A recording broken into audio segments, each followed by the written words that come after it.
determina que la manera de definir justamente el conjunto de herramientas de política económica para poder abordar esta problemática depende de algo que es preeconómico, que es cuándo se termina esta cuarentena.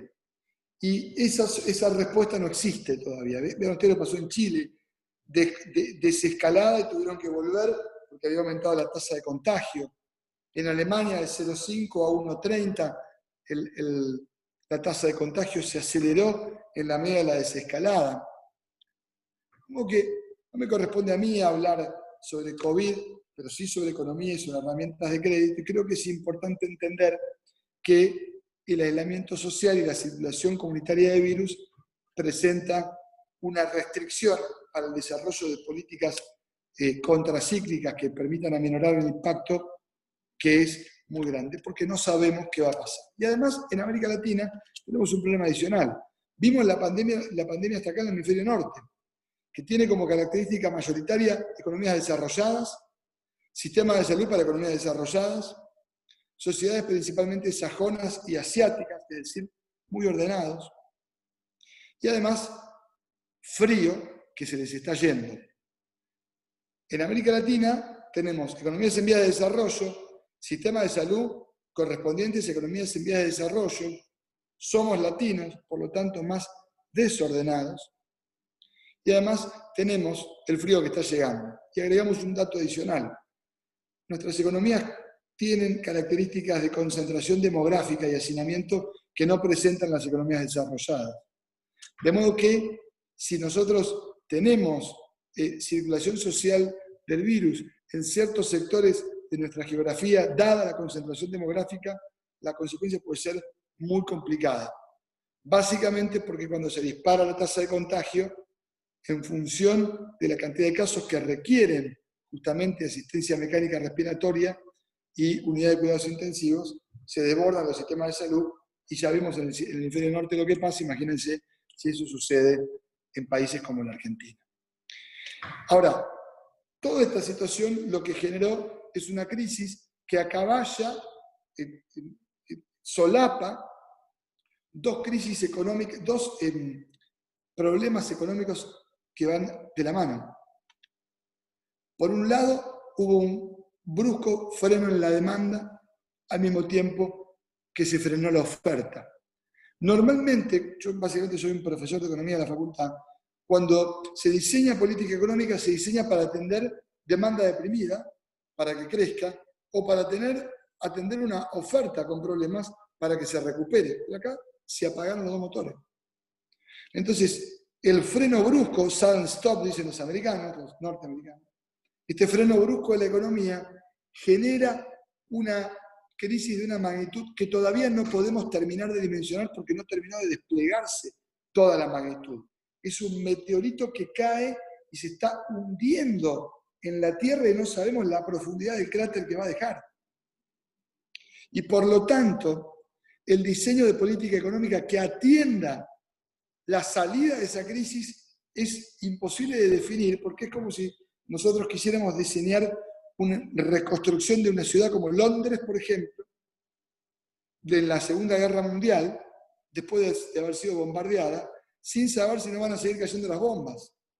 Hoy podemos diseñar una política de refugio, pero no de reconstrucción, porque si tenemos que volver al aislamiento social, las herramientas de política económica van a girar en falso. Por eso, lo que vemos a escala global es una contracción económica que como mínimo va a ser de 3 puntos del Producto Bruto Global. Para que nos demos una idea, el Producto Bruto Global se contrajo en 2008-2009 en términos del 0,1%. Esto es 30 veces aquello. Y obviamente es la peor contracción económica desde la crisis del 30. Una transformación hacia adentro de las relaciones económicas globales que modifica los flujos internacionales de comercio, que modifica las relaciones en términos geopolíticos, no solamente entre China y Estados Unidos, sino en general, probablemente con un sesgo de menor flujo de comercio global.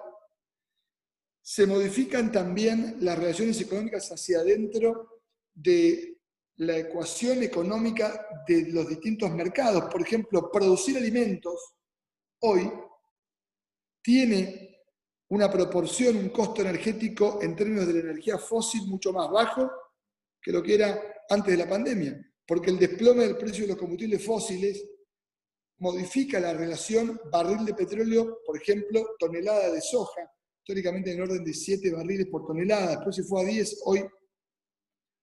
Y eso, obviamente, porque usted entiende que para producir alimentos hace falta energía, que se transforma de algún modo en otro tipo de energía, que es alimentaria. Esa ecuación económica se está transformando la manera en la que los agentes económicos toman sus decisiones, agentes económicos hiperracionales. En Argentina, por ejemplo, vemos cómo quien recibió parte de la política fiscal, o sea, el ingreso familiar extraordinario, esos 10.000 pesos que fueron a los sectores más necesitados, están, en vez de ir a gastar directamente, hacen un gasto ultra racional.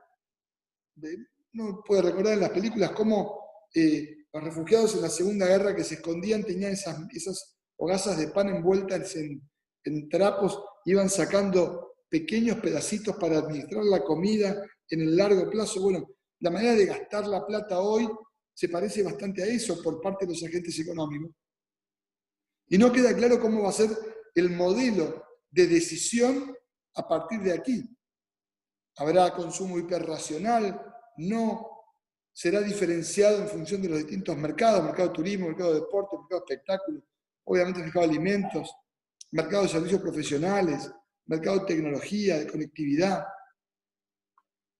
Obviamente ese conjunto de factores que interactúan y generan equilibrios que son dinámicos y no son una foto. Por eso cuando se habla de la pandemia y se comparan numeritos, no hay que comparar fotos, hay que comparar, digamos, una película que es una cuestión dinámica en materia de matemáticas, si quisiéramos entrar en ese nivel de detalle. Por lo tanto, esto lo que nos permite es tratar de evaluar, bueno, qué puede hacer un país. Y acá la Argentina tiene acotado el margen de maniobra porque tiene una precondición que no es económica, que es sanitaria, vida o muerte, salir de la cuarentena, cómo salir.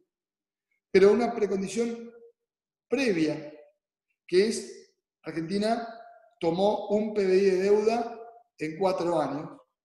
Argentina viene de tener más de 50 puntos de inflación el año pasado, 2 dígitos de desempleo y 35 puntos de pobreza. Ese es el set de herramientas con las que cuenta la Argentina para enfrentar este tsunami. Es un tsunami. El tsunami viene, y cuando uno mira a nuestros vecinos puede ver Chile, Perú, Bolivia, Uruguay, Paraguay, Brasil, Colombia, que cuentan con más herramientas para enfrentar el tsunami. Está quien tiene, yo siempre hago un chiste, digo, es como, viene el tsunami y los uruguayos tienen un bote con motor fuera de borda, Brasil tiene un gomón ultra rígido, con 2 motores fuera de borda, Chile tiene como si fuera un crucerito, y la Argentina, contra el tsunami, lo que le dejaron fueron los bracitos inflables que le ponemos a los chicos y el salvavidas alrededor de la panza, para enfrentar ese tsunami. Son muy pocas las herramientas que contamos para enfrentar una perspectiva de proporciones de ciencia ficción que estamos viviendo. En el conjunto de herramientas que la Argentina cuenta, ¿qué hizo hasta acá? Política fiscal, como les decía, atiende la IFE, el sector más bajo, justamente para sostener el consumo de los sectores más desprotegidos, y por otro lado, a la PYME, con el programa TP, tratando de ofrecer subsidios para el pago de salarios o parte de eso. Y luego, política de crédito, en donde lo que se busca es con una tasa que en la Argentina es negativa, o sea, en la Argentina el Banco Nación presta a una tasa que en Estados Unidos sería el equivalente a menos 8%. La tasa de los préstamos del Banco Nación en Argentina en Estados Unidos sería el equivalente a menos 8%. Cuando yo escucho tasa cero, digo, tasa cero se puede, pero es un subsidio que tiene que dar el Estado pagando el diferencial que el banco tiene que cobrar. ¿Por qué? Porque el banco no puede prestar dinero si no le colocan el dinero previamente. La veo a Liliana de Carlini en pantalla. Hola Lili, ¿cómo estás? Supongamos que vos venís al Banco Nación y haces un depósito, porque querés festejar el cumpleaños de 15 de tu hija el año que viene. Depositás 500.000 pesos. ¿Depositarías al 0%? No, claro. Entonces el banco no puede prestar el 0%. Por otro lado dicen, bueno, los bancos prestan poco, prestan mucho. El Banco Nación, en este sentido, creo que está dando el ejemplo de que presta todo lo que tiene para prestar. Pero prestale a Andrea, que la veo con su remera verde ahí. Hola Andrea, ¿cómo estás? Andrea viene a pedirnos prestado dinero y también viene Hernán Seoane. Hola Hernán, ¿cómo va? Entonces vienen Andrea y Hernán, dos empresarios. Hernán tiene un gran emprendimiento, un bar cerrado. Y Andrea tiene una empresa turística cerrada. Entonces vienen al banco, dicen, que me ayude la nación. ¿Cómo no me van a prestar en este momento? Y el banco tiene un rol inicial. ¿Cuál es? Defender el depósito de Liliana. Porque si el banco no defiende el depósito del ahorrista, no tiene lo que prestar. En la Argentina el sistema financiero administra 85% de activos de terceros. Pero entonces, ¿a quién le puedo prestar? ¿Quién lo define eso? El Banco Central de la República Argentina, no el Banco Nación. Definiendo quién es y quién no es un sujeto de crédito. Y el Banco Nación toma la norma que define el Banco Central quién es y quién no. Entonces el Banco Central mira, Andrea, turismo. Muy bien. Hernán, bar. Muy bien. Traigan el balance. No le da el balance. ¿Qué hacemos? ¿Le prestamos o no le prestamos? El problema de Andrea es muy grave. Y el de Hernán también. Y el Banco Central no tiene corazón. No tiene corazón. No tiene corazón. ¿Por qué? Porque si tuviera corazón y le prestara a Andrea, y Andrea con su empresa de turismo luego, por balance, no por el rubro, cuando tiene que devolver el préstamo no lo devuelve, le tendríamos que pedir a Andrea que por favor le vaya a explicar a la hija de Liliana por qué no le hacemos la fiesta de 15. Porque no le podemos devolver los ahorros a Liliana. O le tendríamos que pedir a Hernán que elija a qué depositante no le devolvemos el depósito. Porque si él no devuelve su préstamo, el banco no puede devolver los ahorros de los demás. De modo que hay que diferenciar el rol del sistema financiero con el rol de la política fiscal. La política fiscal te otorga un subsidio y no te pide una contraprestación de nada. Es una transferencia de dinero. Está perfecto. Y yo creo en el Estado presente que tiene que hacer eso. La política de crédito no te regala, te presta, solamente si podés devolver. Es cruel, pero tiene un criterio, que es defender el ahorrista, porque el banco lo que hace es empatar o convertir el ahorro en inversión. Y en este sentido, el enojo es válido, porque el banco tiene que mejorar, porque el criterio de éxito del Banco Nación, a diferencia de la banca privada, no es solamente el fin de lucro, que tiene que existir porque los bancos prestan en función de los depósitos de los ahorristas y del tamaño de su patrimonio. Si el banco no lucra, su patrimonio no crece y su capacidad prestable tampoco. El patrimonio del Banco Nación, entre 2015 y 2019, se achicó a la mitad, exacto. Y entonces tiene menos para prestar. Entonces tiene que lucrar. Ahora, el criterio de éxito del Banco Nación no es estrictamente el lucro. Tiene un criterio de éxito complementario, que es el de banca de desarrollo nacional. Por eso, a la hora de prestar, cuando mira el balance de Andrea, lo mira con una sonrisa, pensando cómo hacemos para prestarle, no para no prestar. Por eso el Banco Nación hoy tiene en la línea de préstamo de pago de haberes, te paga aunque tu empleado trabaje en otro banco y cobre por otro banco. Y además te da el total del formulario 931, dándote aparte del salario bruto también. Y también te da dinero para capital de trabajo, para teletrabajo, para actividades esenciales, algo de inversión. con plazos de amortización de 3 años, cuota semestral. O sea, se estresa el balance del banco y se asume el riesgo exacto que se puede asumir, y no un poco más, para defendiendo el ahorro de Liliana. Es decir, son roles distintos, pero el objetivo es común, que la caída sea lo más liviana posible para todos. Pero todos salimos más pobres de esta crisis. Todos salimos peor de esta crisis. Argentina va a tener una contracción de su producto entre 6 y 8%. Esto quiere decir, la tasa de desempleo va a subir, no va a bajar. La pobreza va a subir, no va a bajar. Y obviamente la situación en promedio va a estar peor y no mejor. Yo elegí participar en la vida pública para ser un servidor público, no un mentiroso. Así que prefiero, Gustavo, contarles lo que va a suceder. Y con eso no alcanza, porque como todavía nos falta definir la renegociación de una deuda impagable, y como todavía nos falta definir cuál es el tamaño del cráter de este meteorito que cayó, porque no terminó, la cuarentena no terminó, faltan herramientas de política económica que solo se pueden diseñar cuando dejen de caer las bombas sobre la ciudad. Podemos empezar la reconstrucción completa. Hoy lo que se puede hacer es tomar medidas paliativas que corren de atrás a la crisis, básicamente porque no sabemos cuándo termina. Entonces, como no sabemos cuándo termina, no podemos desplegar el conjunto de herramientas limitadas que tiene la Argentina respecto de otros países de la región. Quería compartir estos conceptos con ustedes. Gustavo, si querés conducir las preguntas que puedan surgir. Sí, tenemos un par de preguntas ya. Estoy anotando acá mientras vos estás hablando porque están entrando por chat. Quería abrirles el micrófono a dos preguntas que quedaron, si no te parece mal, Matías. Una es una segunda pregunta de Alejandro Freire que hizo en su momento. Alejandro. Bueno, básicamente con lo que estaba explicando acá, esto me quedó más o menos claro, pero si se quiere, repregunto para que una explicación por ahí más concreta.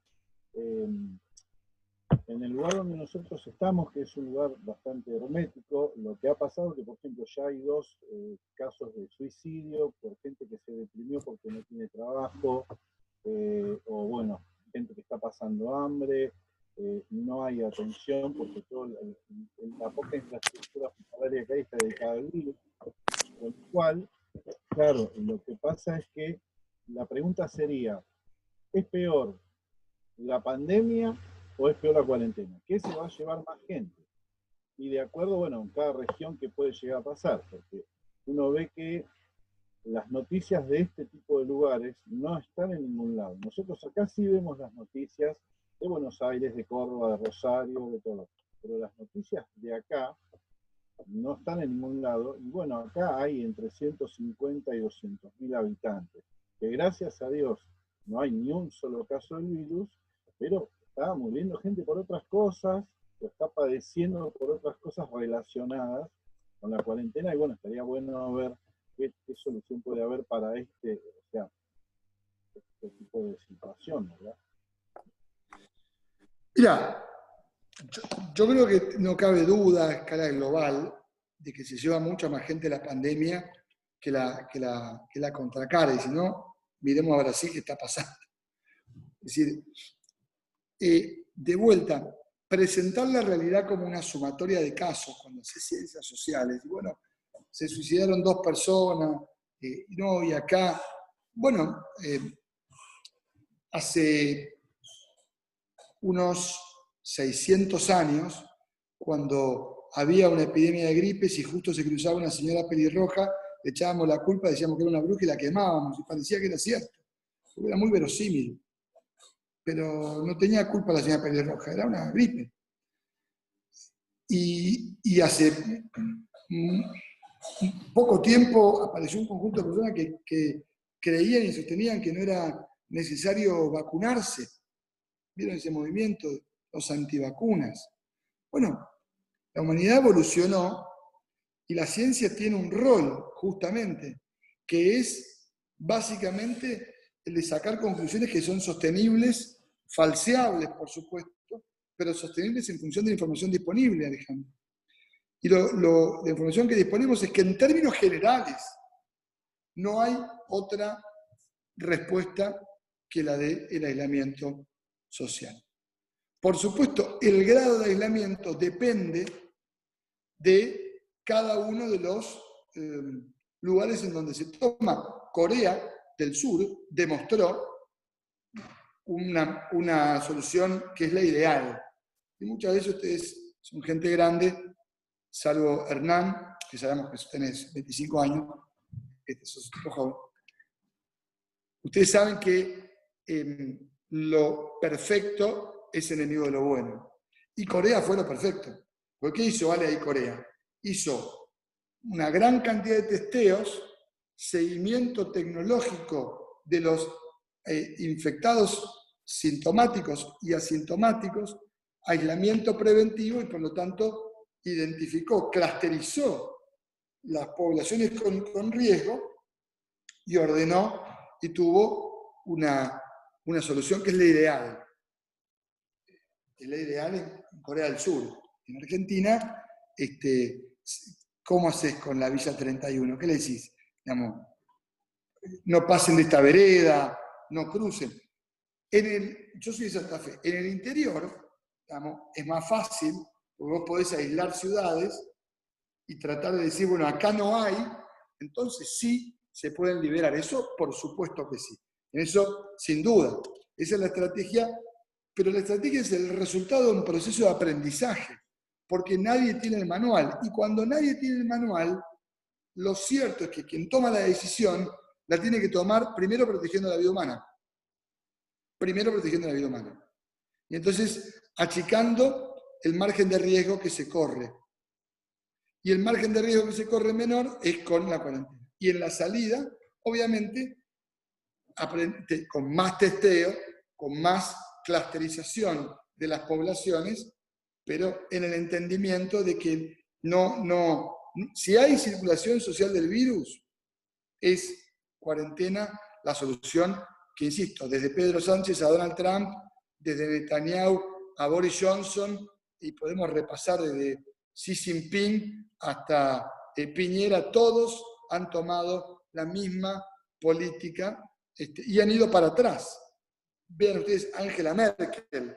¿Por qué el sistema alemán tiene menos tasa de letalidad que el resto? Primero porque miden mucho más, y por lo tanto, si se midieran todos los contagiados, veríamos que la letalidad es menor, pero fundamentalmente porque la capacidad de respuesta del sistema sanitario alemán permite que si se enferma mucha gente, todos son atendidos. No hay que elegir a quién tiene respirador y quién no.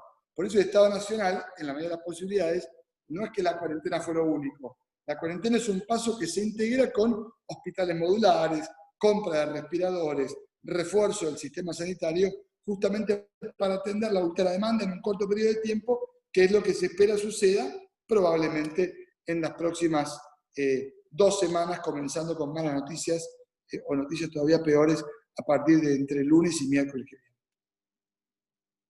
Bien, te dejo, vamos a ver con Facundo Maldonado. Ya que lo encuentre. Acá estás, Facu. Facu, ¿me escuchás? Adelante. ¿Se me escucha bien? Sí, te escuchamos.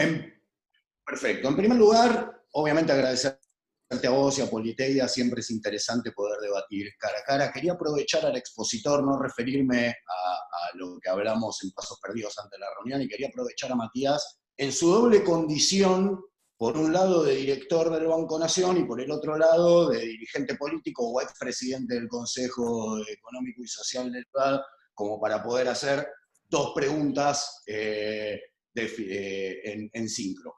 En primer lugar, tiene que ver, la primera pregunta, hablaste, Matías, en tu exposición un montón sobre el rol del sistema financiero y en tu carácter de presidente del Banco Nación. Digo, cuando uno analiza los tamaños de los paquetes de ayuda vinculados al producto, ve que más allá de que uno tenga en la cabeza que el gobierno argentino se ha dedicado a emitir sin respaldo, el tamaño del paquete de ayuda en comparación con otros países de la región o del mundo sigue siendo chico. Digo, la Argentina ha invertido hasta ahora en la pandemia 3,5 puntos del producto, 4,5 puntos si contamos las garantías a través del FOGAR. Chile, por ejemplo, ya ha invertido 7 puntos del producto, Perú 8,5 puntos, Alemania 19 puntos, Francia 21 puntos, Estados Unidos 32 puntos del producto. O sea, más allá de los paquetes de ayuda, el rol que el sistema financiero ha cumplido en otros lugares del mundo es muy diferente al rol que se ha cumplido en la Argentina, donde los bancos prestan cuando la garantía es a través del FOGAR. Digo, bancos que operan como el Santander, que operan en Brasil y en Argentina, en Brasil decidieron, por ejemplo, postergar 90 días los vencimientos de las tarjetas de crédito, cosa que en la Argentina decidieron hacer.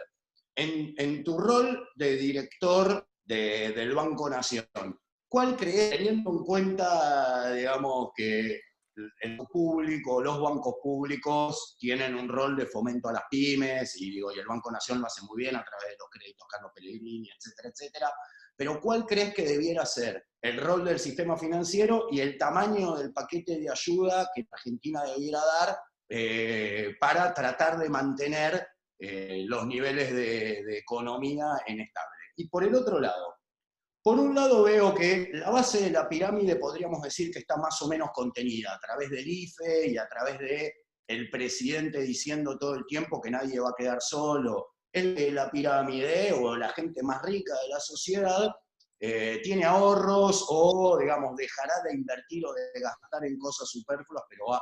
La gran preocupación está en el medio de la pirámide, ¿no? El monotributista, el empresario pyme, el profesional, el liberal, etcétera, etcétera.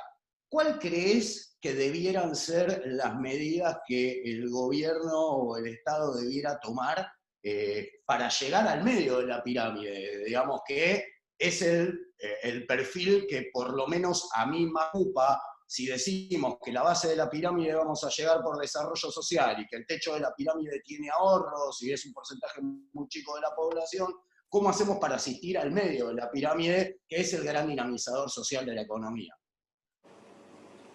Gracias, Facundo, por tu pregunta. Voy por el tema, primero por el tema del tamaño de los paquetes económicos.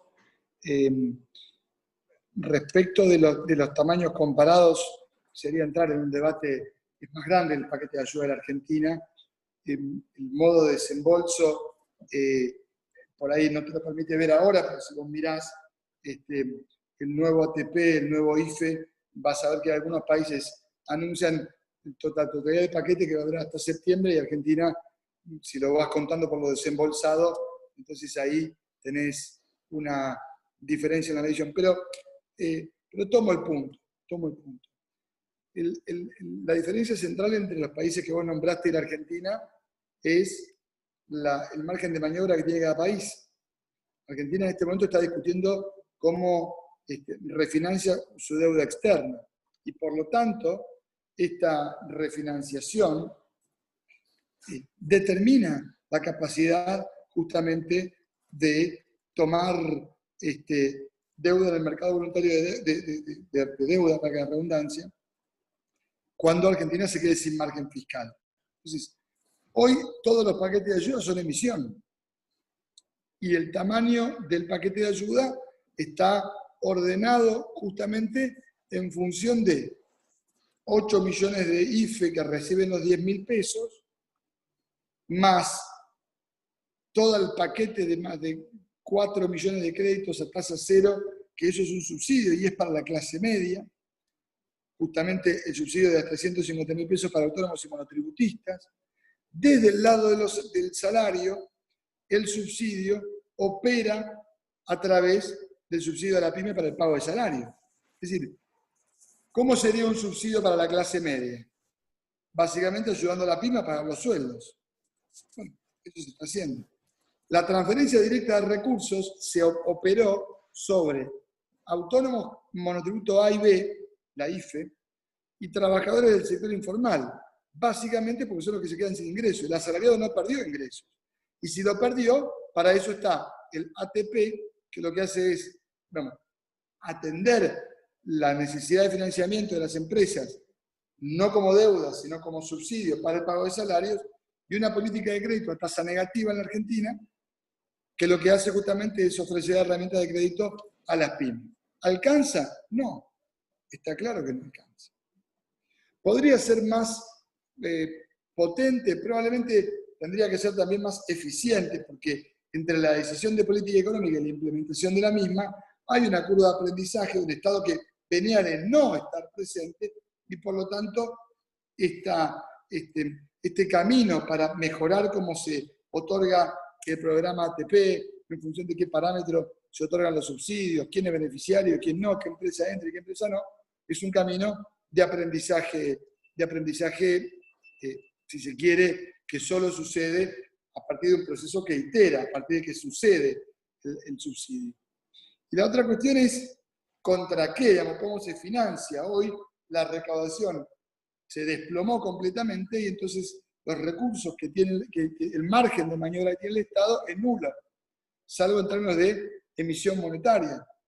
Y eso está bien, pero también es una cuenta que se hace más finita porque el nivel si querés, de crédito respecto al producto que la Argentina tiene es muy bajo, no de deuda, sino de crédito, justamente porque es una economía muy castigada que no tiene un crecimiento que permita, o que no tuvo un crecimiento que le permita tener grado de libertad en la determinación de su política macroeconómica como los que tiene Chile, como los que tiene Brasil, como los que tiene Perú.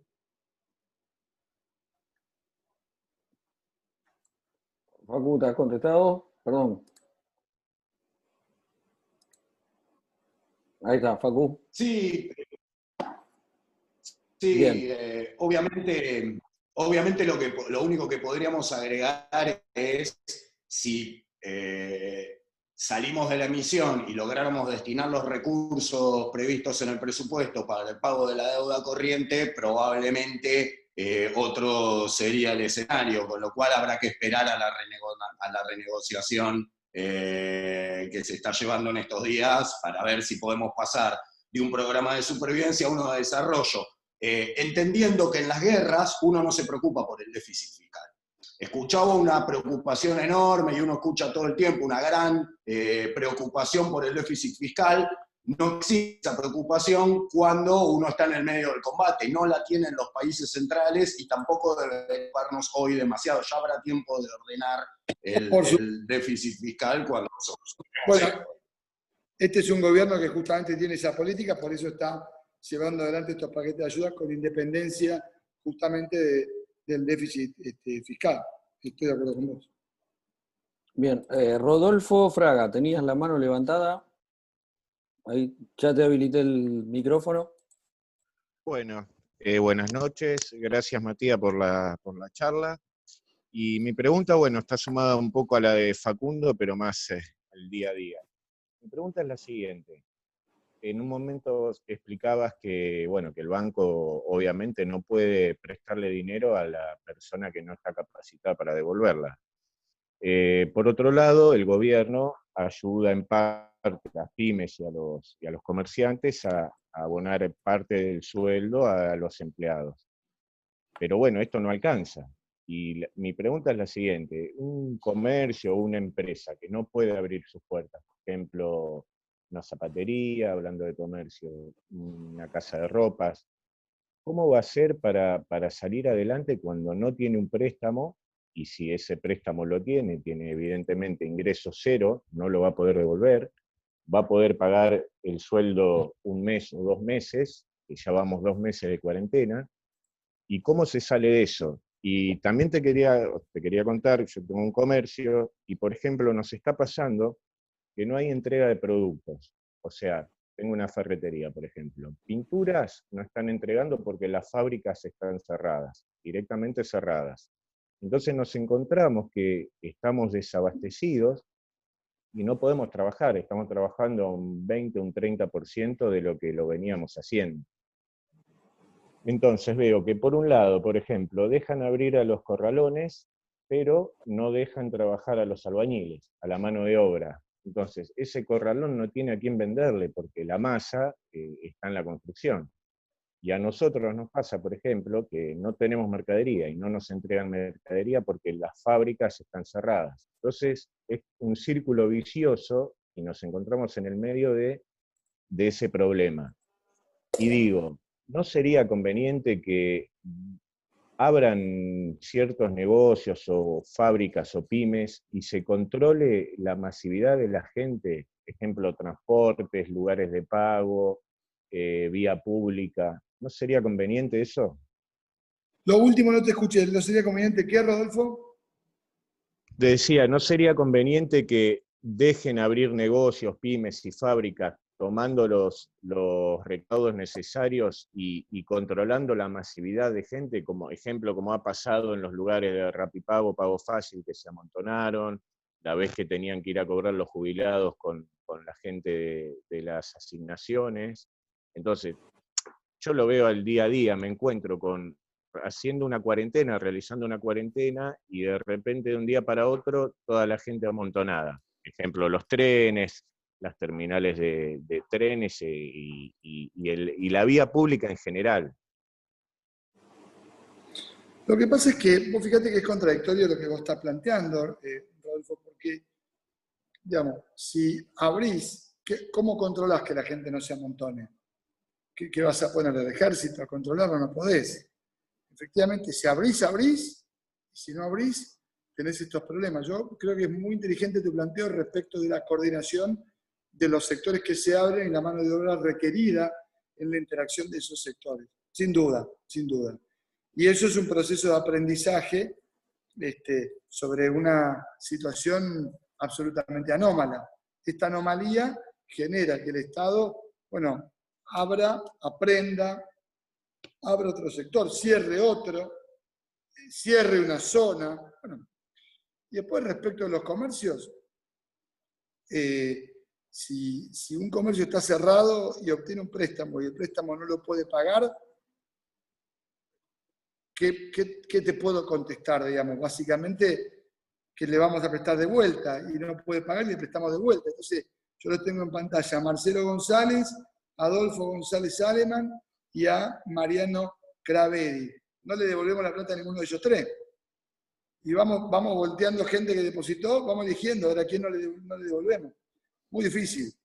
Es decir, muy difícil porque la solución claramente es una solución que tiene que intentar preservar el ahorro del depositante y la voluntad de continuar operando por parte del comercio. Por eso el subsidio es justamente la herramienta paliativa y transitoria que se puede pensar en términos de lo que se conoce hoy como el ATP o el subsidio a la demanda por el lado de la IFE o el crédito a tasa cero para monotributistas autónomos. Bien. Lo que les voy a pedir es si la pregunta puede ser un poco más concisa, sí, tenemos una enormidad de preguntas, vamos a terminar tarde y la idea no es esa, sino que sean un poco más cortas y vayamos a temas más puntuales. Daniel.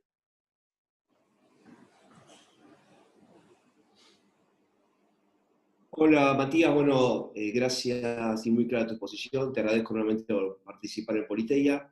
La pregunta muy puntual, ¿cuál es tu opinión de lo que está pasando con el dólar? Fácil la pregunta.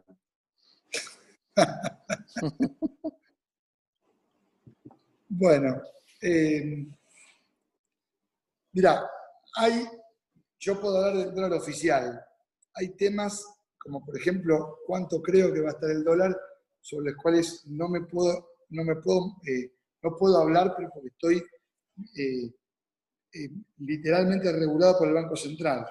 Si yo fuera diputado o ministro, podría enojarme con qué sé yo, pero no, hay temas sobre los cuales no me puedo expedir, porque la ley es clara respecto a los funcionarios de la banca. De hecho, yo no puedo, por ejemplo, si ustedes me dicen cuál es la mejor inversión, no les puedo responder. Porque es una falta para la normativa vigente. Me hacen firmar antes de entrar, justamente que de eso no puedo responder. Lo que creo, obviamente, que lo que pasa con el dólar es lo que pasa con cualquier bien que es más demandado que ofrecido. Y lo vemos justamente en función de que probablemente cuando se arregle la deuda y aparezcan instrumentos de ahorro en pesos que sean más atractivos, bueno, eso permitirá equilibrar un poco. Pero también es cierto que este es un dólar que convive con un país que no discute más del EVAC y del ELIC. Hasta hace 6 meses era el EVAC y el ELIC. Pero bueno, en algunos de los lugares malos nos vamos parando. O el blue está muy alto, o la LEVAC y la LELIC te ofrecen mucha tasa para que no te pases al blue. Pero si la LEVAC y la LELIC está muy alta, la tasa de los préstamos sube demasiado y por lo tanto acogota la actividad productiva. Y si Rodolfo no podía pagar un crédito para la ferretería al 24%, imagínate si fuera al 60, al 70%, creo que estaba la tasa el año pasado. Imposible. Con lo cual, dentro de esos lugares que no están buenos, bueno, hay allí arbitraje entre lo menos malo, que tiene que ver con que, bueno, ¿querés un dólar? Bueno, pagan los 140, yo qué sé. Bien. Carlos, ¿ya me estoy? Sí, bueno, muchas gracias Matías por tu presentación, la verdad que es muy buena y la verdad que es muy enriquecedora. Te voy a ser muy corto, 2 pequeñas preguntas. Una, ¿no crees vos que este nivel de emisión puede llevarnos en corto plazo a una situación hiperinflacionaria? Segundo punto, todos los sectores estamos afectados, sabemos que todos vamos a estar más empobrecidos. Para algunos sectores en particular, y no los menos pudientes, sino de clase media, como por ejemplo los profesionales independientes. Si en mi caso soy abogado y no puedo ni siquiera ir al estudio a retirar las cosas, lo que puedo hacer lo hago por acá, los tribunales están cerrados y no es considerado una actividad esencial, lo que igual me resulta increíble.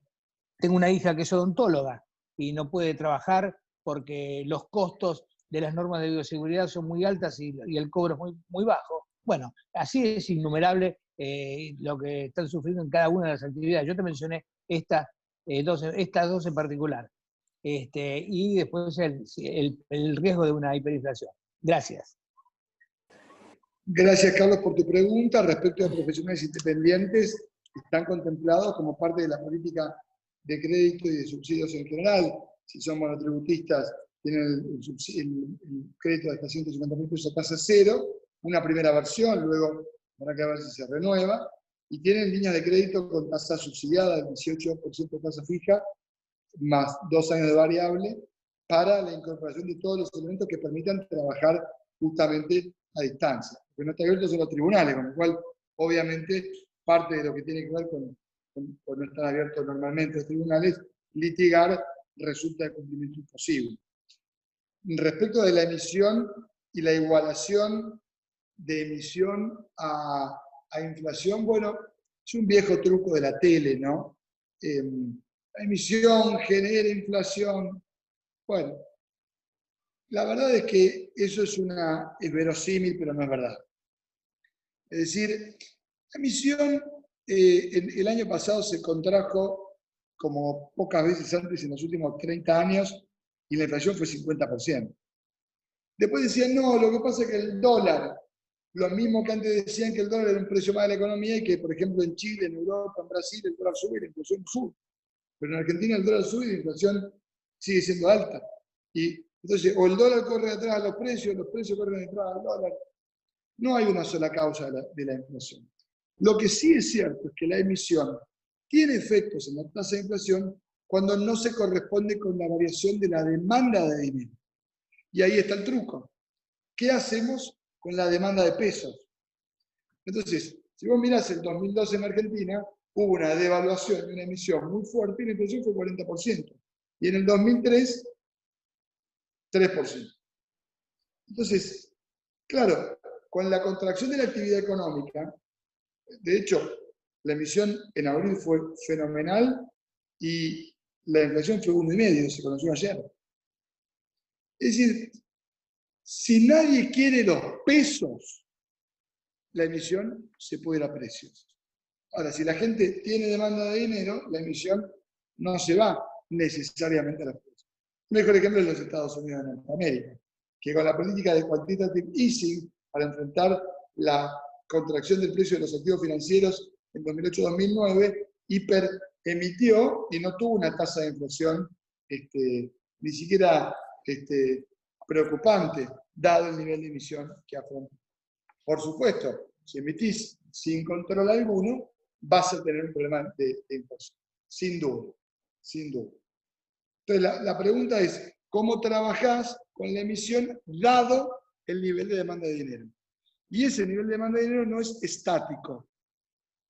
Porque es cierto que ni vos, ni Lucas González que lo veo ahí, ni la señora que tiene un número 7390962234, ni Mati Fleitas, ni Ale de Salvo, ni Susana, ni Charo, ni Jerónimo, que los veo en pantalla, ni Rodrigo, seguramente si ahorrarán en pesos. Seguramente ahorrarán o en dólares o en ladrillos.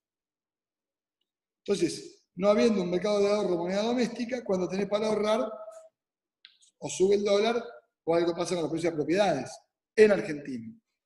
Porque es un país que tiene una inflación estructural muy alta. Como ahora la capacidad de ahorro es ninguna, cero, y la contracción económica es muy fuerte, la emisión no se te va a precios. Entonces, la pregunta es, probablemente cuando veamos el tamaño del cráter y empecemos a salir, ¿qué va a pasar en ese caso? Y ahí habrá que ver justamente qué pasa con la demanda de dinero y cómo el resto de las variables van creciendo, porque la demanda de dinero siempre crece, no al revés, cuando crece el volumen de transacciones de la economía.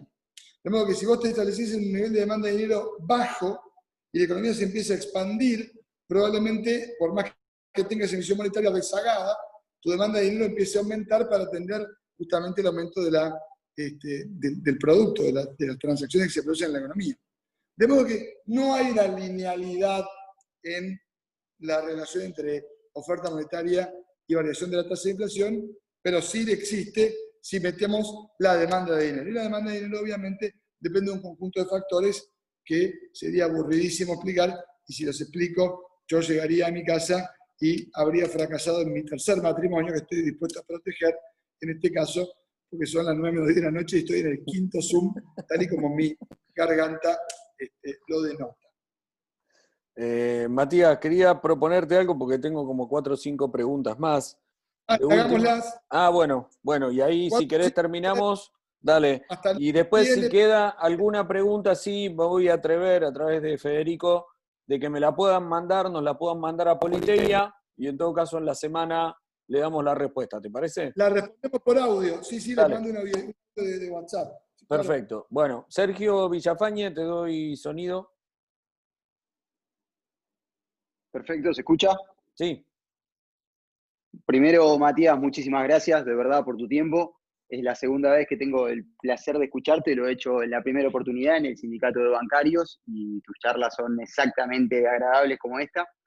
En segunda medida, son muchos los temas que tocaste, es muy difícil poder tener una conversación fluida, pero sí quería, sí veo desde el lado del banco, yo soy empleado de Banco Nación, sí he visto un error recurrente donde el banco invierte su patrimonio y el de sus inversores, ¿sí? el que ahorra, el pequeño inversor y que pone sus depósitos en el banco, creo que se lo descuida de formas graves, como por ejemplo hacer inversiones a tasas negativas como las que vos hablaste, o por ejemplo peor es el caso de pagar premios sobre un préstamo a tasa negativa, que eso, bueno, estructuralmente entiendo que son muchos años y tu gestión recién comienza. La segunda es desde el lado del sistema financiero. El sistema financiero funciona hoy como un hospital. Siempre que llega alguien a la puerta de un banco, ya llega con síntomas, con atrasos en la cadena de pagos, llega con algún tipo de causales que tal vez ya llega en estado vegetativo, inclusive a la puerta.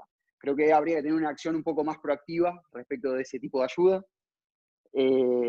Y por lo pronto es esto lo que podría decirte. Después sí, cuestiones respecto de la inflación, la emisión récord que estamos viviendo. Creo que así como utilizan al banco, como para poder hablar respecto de lo que es las tasas de interés, siempre se utilizó al Banco Nación para poder regular el resto del mercado. Creo que hay cuestiones muy importantes que el Estado está dejando de hacer. Llegar a la clase media es sencillo. Hoy estamos preocupados por una pyme y le estamos queriendo cobrar impuestos. Lo primero que haces es no cobrarle algo. Lo segundo que veo es, por ejemplo, de qué manera se podría llegar a hacer inversiones, empleo, competitividad. El Estado creo que tiene que ser proveedor de servicios básicos, carne, pan, leche, para poder no solamente asegurar el envío de todos esos productos, sino también para regular los precios. Creo que es una forma de poder llegar de lleno en cuanto a lo que es la inflación. Creo que va a ser muy importante porque toda esta emisión va a terminar en algún lado, y te lo corto acá y te agradezco realmente todo lo que estuviste comentando en esta charla. Gracias, Sergio. Permíteme tu número de legajo, por favor. No, mentira. No, bueno, a ver, son muchos los temas que tiraste, algunos para mí técnicamente un poquito tal vez contradictorios. El Banco Nación es regulador de la tasa financiera, de la tasa de interés de mercado, porque en general el resto de la banca sigue la tasa que el banco tiene. Hoy el Banco Nación, una política en donde giramos 180 grados de lo que era el año pasado, paga menos por los depósitos que pagaba en la época anterior, básicamente porque por eso se achicó el patrimonio del banco en los últimos 4 años. El Banco Nación funcionó hasta aquí, hasta hace 6 meses, como la rueda de auxilio de un modelo de financiarización extremo, en donde cuando no le cerraban las cuentas al central, el Banco Nación cubría el agujero. Por eso, por primera vez en muchísimos años, en la gestión anterior, se giraron dividendos del Banco Nación al Tesoro Nacional. Y se empezaron a remunerar los fondos del Tesoro Nacional como si fueran fondos privados, quitándole al banco fondeo de calidad y de un costo más bajo para poder justamente prestarlo en función del rol de banca de desarrollo. De modo que, en este sentido, después el tratamiento puntual de lo que vos abordaste respecto de los préstamos y quien viene a pedir, vale decir que el banco que hoy habla de prestar, y hace 6 meses hablaba del EVAC y del ELIC, es un banco que tiene, como bien vos sabés, distintas restricciones, y en este sentido empezó prestando por no comprendidas, quienes no comprendidas, para que se entienda, es, nosotros teníamos una línea de préstamo hasta hace poquito, que venías y te prestábamos 3 meses de venta, sin necesidad de balance. Hoy te pedimos el balance. ¿Por qué? Bueno, porque la distribución de la cartera de riesgo de un banco atiende a la posibilidad del banco que tiene de qué pasa si no cobra en el futuro. Y por otra parte, diversificar el riesgo a través de lo que es una SGR, como garantizar, que es una sociedad de garantía recíproca, que en definitiva, con una garantía preferida A, autoliquidable, permite que quien quiere pedir un préstamo y tiene problemas para solicitarlo, a través de una SGR, bueno, el riesgo lo toma la SGR te da el aval, o vas al banco, te dan el préstamo porque en realidad te prestan a vos con un tercero que te avala en caso de que no puedas pagar. Y después además el banco tiene un problema de la composición de la cartera del banco, que son los créditos UVA, otorgados de una pésima manera. 55% del total de créditos hipotecarios los tiene el Banco Nación, otorgados sobre todo en el periodo preelectoral de 2017, y eso es una cartera mala para el banco. El Banco Nación no tiene como función central el crédito hipotecario, es un crédito muy largo que no está calzado contra depósitos largos, y por lo tanto le genera al banco un perjuicio importante que lo único que hace es restarle capacidad prestable, como Vicentín, digamos. Cuando no te paga un cliente grande, vos no le podés prestar a Jorge Nogueira si te viene a pedir prestado para un emprendimiento pyme. Y luego mencionaste, entre los distintos temas, hablaste del tema del Estado regulando los precios. Yo te cuento lo que creo. Yo creo que el Estado puede regular en cierto momento los precios. Pero que el Estado venda carne, venda pan, ya probó el mundo con un modelo así y se cayó el muro en 1989. Así que no sé si funciona eso. Vos podés tener un Estado que sea propietario pero no empresario, podés tener un Estado presente, un Estado que regule y que arbitre las relaciones asimétricas propias de la dinámica del mercado, del capitalismo. Y en este sentido, por supuesto, un Estado presente, un Estado que regule, es un Estado que entiende la asimetría que hay entre quien vende y quien compra. Muchas veces cuando vas a un supermercado no hay una relación de iguales. Cuando tomas un producto de la góndola, porque las empresas invierten mucho en convencerte de que compres lo que no te hace falta, ¿no? Y esa relación asimétrica, el Estado puede intentar intervenir para corregirla. Por ejemplo, permitiendo mayor competencia con la ley de góndolas, entre otros. La regulación de precios en general no funciona. Funciona por un tiempo corto, funciona como parte de un acuerdo, pero después, como esquema general de estabilidad macroeconómica, no hay países con precios regulados que puedan a lo largo del tiempo perdurar. Poder regular, sí, precios estratégicos en la economía, como por ejemplo el precio de la energía. Justamente en una regulación que tiene que arbitrar entre cuánto pagamos la nafta y cuánto le pagamos a las 7 provincias productoras de petróleo para que no se fundan y puedan continuar teniendo su aporte para tener una ecuación energética que no haga que Argentina termine siendo importadora neta de energía, y por lo tanto esos son dólares que se van. Si Argentina tiene una ecuación equilibrada de materia energética, bueno, puede no depender de la importación de energía, y eso tal vez cueste que el consumo doméstico de combustible sea un poco más caro en algunos momentos que respecto a otros países. Ahora, que el Estado se ponga una carnicería, a mí me parece que no terminaría de ser del todo eficiente. Y aparte, el carnicero de mi barrio es muy amigo mío y tiene una tira de asado impecable, así que no lo estaticemos, por favor, porque si no, nos quedamos sin el preciado asado.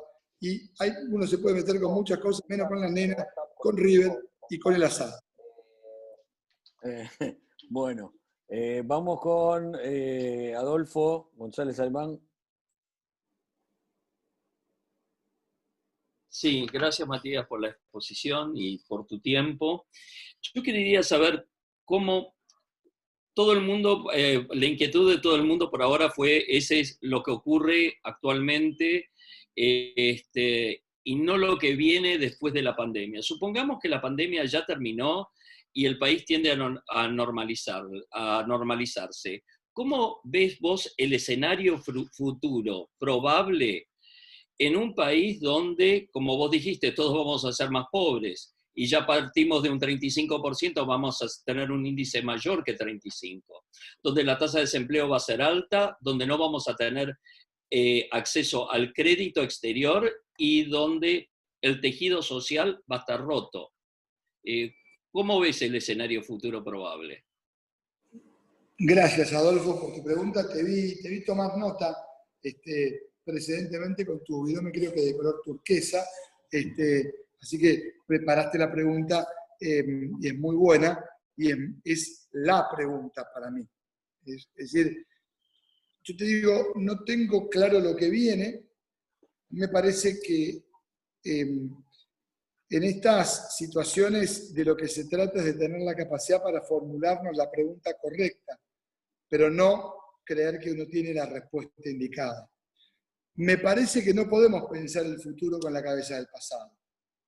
Es decir, lo que viene no se puede pensar en función de la experiencia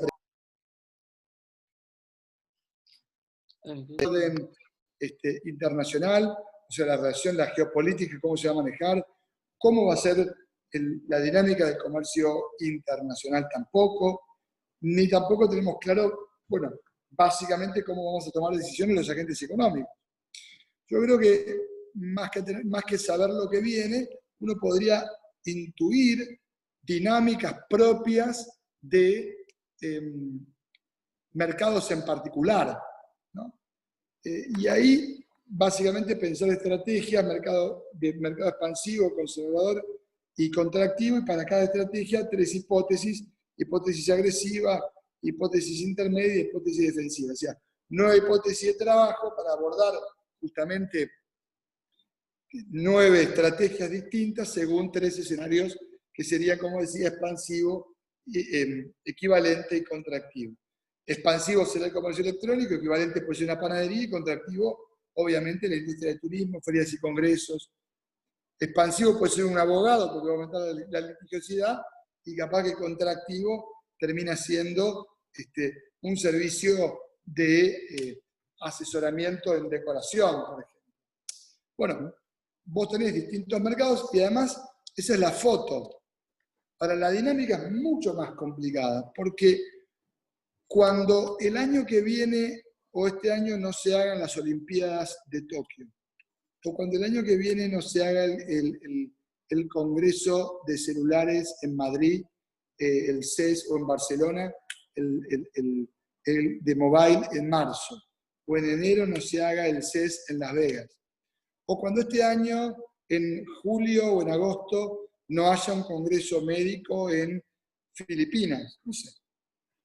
Dejan de ocurrir un montón de cosas que son imposibles de medir, porque no hay vuelos, y eso es menos consumo de combustible, pero también menos venta de valijas, menos viajes al aeropuerto, menos papel impreso para el ticket, menos bandejitas con los alimentos, y cada uno de los alimentos, pasta o pollo, menos pasta, menos pollo, menos servilletas gastadas, menos horas de contenido consumida arriba de los aviones, solamente tomando la industria aerocomercial, menos seguros vendidos y obviamente menos pasajes. Y además el Congreso no ocurrió, y entonces no ocurrió y no hubo un hotel que se ocupó, y un Congreso, quien tiene experiencia en Congreso sabe que la mitad del Congreso de la feria es lo que uno ve, lo que uno escucha, y la otra mitad es los contactos que uno hace. Y entonces habrá un montón de cosas que no suceden. Habrá historias de amor que no van a suceder, y habrá rompimientos de pareja que tampoco van a suceder. Habrá hijos que no van a nacer, habrá infartos que no van a ocurrir, habrá fracasos que no van a acontecer y éxitos que nunca sucederán. El cálculo de ese impacto es imposible, es teoría del caos. No se puede hacer. No es matemáticamente posible. Por lo tanto, el que te diga para dónde va la cosa es básicamente un charlatán de feria. Lo que se puede hacer es decir, supongo que va a haber menos venta de espectáculos masivos y más venta de productos por internet. Y por lo tanto, mi estrategia nacional es esta y esta. Ok, con una probabilidad de ocurrencia determinada. Ahora, tener más o menos claro lo que va a pasar es muy difícil. Para mí, imposible. Bien, nos queda la pregunta de Miguel, Matías. Después nos quedan 3 o 4 temas que te los voy a nombrar, pero sí te voy a pedir que nos des la posibilidad, así no te tenemos tanto tiempo y ya estamos abusando demasiado de tu confianza, para poder contestarle después. Así que nos queda una pregunta más, la de Miguel, la última. Miguel, te estoy dando el micrófono. ¿Qué tal? Buenas noches. Mi pregunta es bastante breve, de hecho es la última. Hasta el mes pasado, todo lo que se gastaba en tarjeta de crédito se terminó financiando en 9 cuotas con 3 meses de gracia. La realidad es que el gasto de este mes, o del mes pasado, mejor dicho, llega el resumen de la tarjeta de crédito, pero ya no hay financiación, o sea, uno tiene que abonarlo. Y ha variado también los intereses del no pago de la tarjeta. Lo que se financió anteriormente en 9 cuotas con 3 meses de gracia fue a un 43%.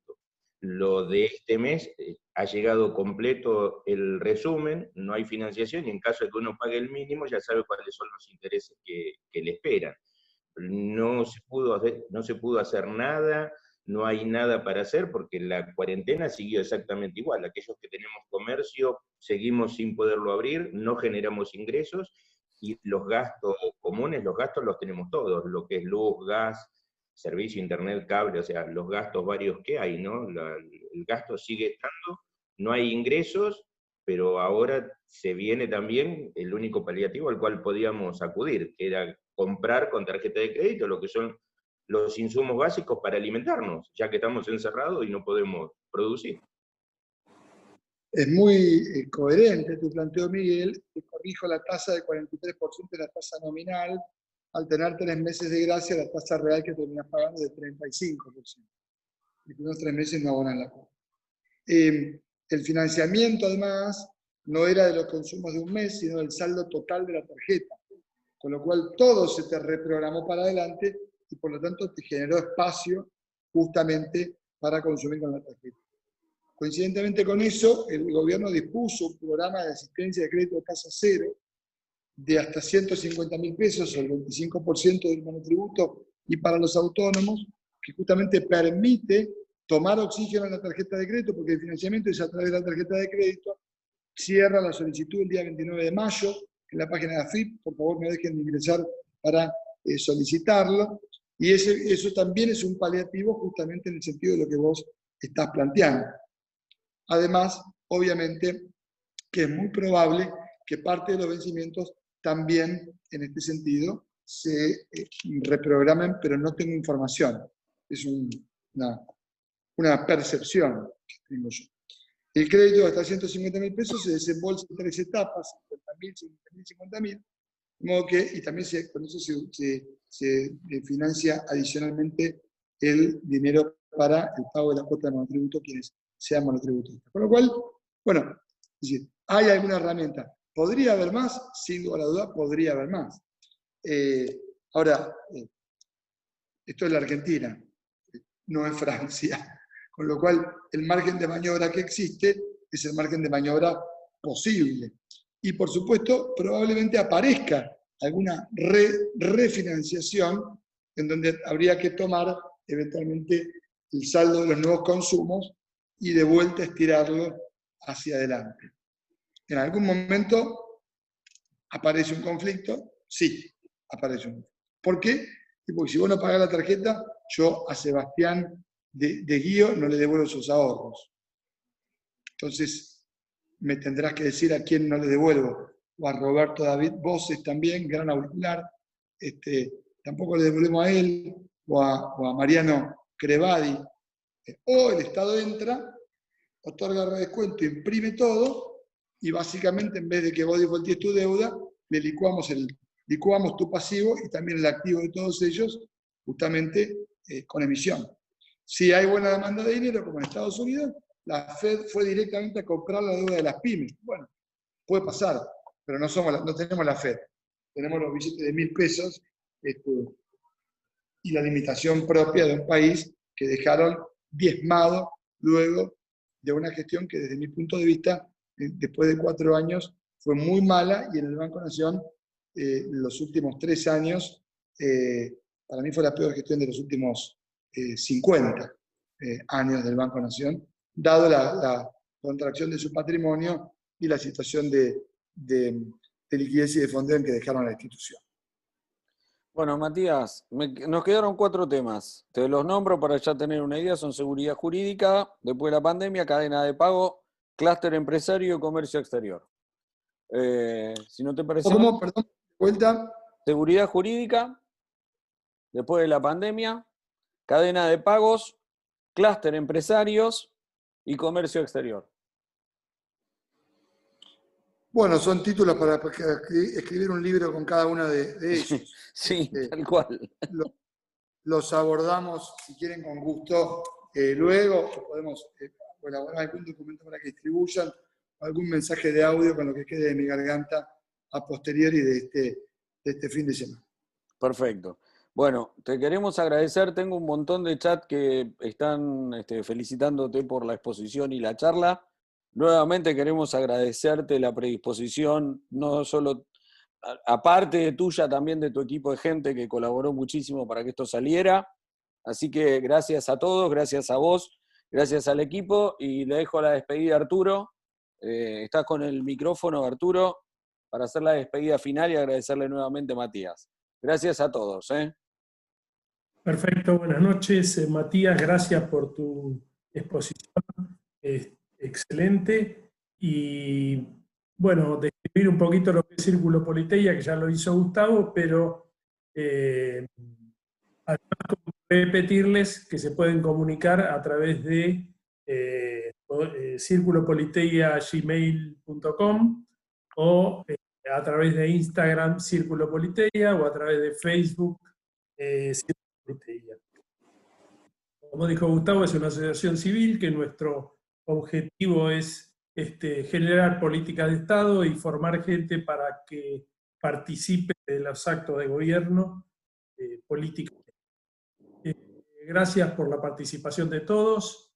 Disculpen la demora, no fue responsabilidad de nadie. Por parte de Matías estuvo imposibilitado porque se lo imposibilitaron a él, y de parte nuestra estuvimos, pero otra cosa no se podía hacer. Así que los esperamos. La semana que viene tendremos otra reunión interesante. No tenemos definida todavía el horario y por eso no la manifiesto. Y todos los que se quieran sumar, tenemos un chat también de Politeia en el que pueden participar. No le quiero dar más tiempo a Matías, que que se hace tarde, no va a poder defender su tercer matrimonio, así que gracias a todos, buenas noches. Gracias.